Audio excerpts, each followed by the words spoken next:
Good morning. పొద్దున్నే లేచి social మీడియాలోకి వెళ్తే చాలు అసలు దేశంలో ఏం జరుగుతుంది. మొన్నేమో వక్ఫ్ బోర్డు గురించి పార్లమెంటులో అర్ధరాత్రి 12 గంటల వరకు డిస్కషన్ జరిగింది. ఇటు చూస్తే హైదరాబాద్ సెంట్రల్ యూనివర్సిటీలో 100 ఎకరాలు ఫటాఫటా నరికేసేసి అక్కడున్న జీవులకి ఇల్లు లేకుండా చేశారు. ఇటు ఏమో ఐపీఎల్ జరుగుతుంది. అవన్నీ వదిలేసేసి జనాలు పచ్చల పాపల మీద పడ్డారు. ఆ చైనా వాడు జపానోడు ఏందో కనిపెడుతుంటే మనోళ్ళు మాత్రం ఈ పచ్చల పాపలకు పాపలు ఎలా కనిపెట్టాలని చెప్పేసి ఆలోచన చేస్తూ ఉన్నారు, మాట్లాడుకుంటూ ఉన్నారు. అయినా వాళ్ళు ముందు బట్టలిప్పి చూపిస్తే చూశారు, మధ్యలో బట్టలిప్పి చూస్తే చూశారు, వెనక బట్టలిప్పి చూస్తే చూశారు. చూసింది మీరు, వాళ్ళని పాపులర్ చేసింది మీరు. మళ్ళీ ఇప్పుడు పనిగట్టుకొని ట్రోల్ చేస్తున్నారు ఎందుకు? మీరు సోషల్ మీడియాలో ఎవరిని ఫాలో అవ్వాలన్నది మీరు డిసైడ్ చేసుకోవాలి.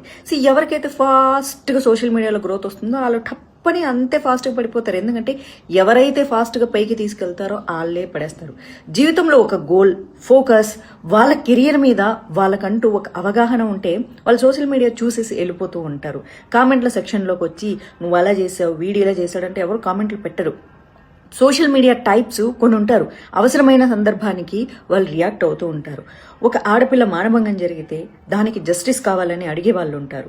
ఈ అడవిని నరికేసి అడవిలో ఉన్నటువంటి జీవాలు చనిపోతూ ఉంటే వాటికి సపోర్ట్ చేసే వాళ్ళు కొంతమంది ఉంటారు, సపోర్ట్ చేయని వాళ్ళు కొంతమంది ఉంటారు. అదేంటి జీవాలు చనిపోతుంటే సపోర్ట్ చేస్తారంటే, అవును, అక్కడ ఉన్నటువంటి కాంగ్రెస్ గవర్నమెంట్ కొంతమంది ఇన్ఫ్లుయెన్సర్లకు డబ్బులు ఇచ్చి మరీ మేము చేసేది తప్పు కాదని చెప్పేసి వాళ్ళే సొంతంగా చెప్పించినట్లు చేస్తుంది.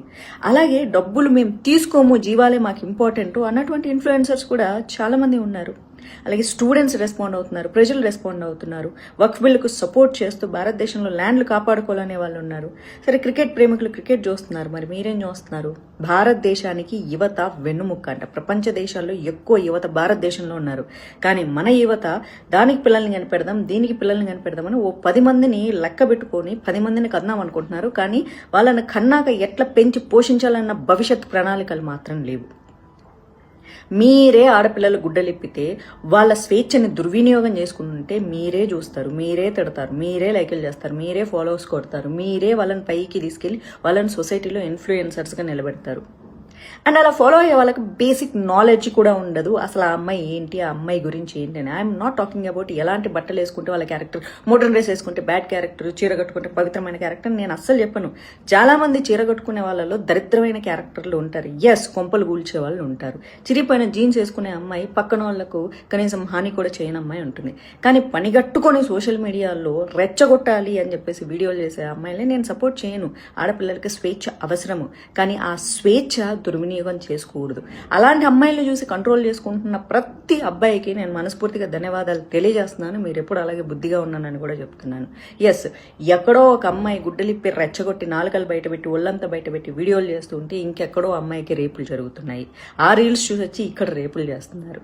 కాబట్టి ఇలాంటి వాళ్ళు అందరూ ఒళ్ళు దగ్గర పెట్టుకొని ఉండాలి. కాబట్టి ఈ పచ్చల పాపల సంగతి వదిలేసేసేయండి, ఓకేనా? మీరు పచ్చల పాపలతో పాపలలా కనాలి కాకుండా మీ భవిష్యత్తు ఎలా ఉండాలో కలలు కనండి, కలలు నెరవేర్చుకోండి. Thank you so much.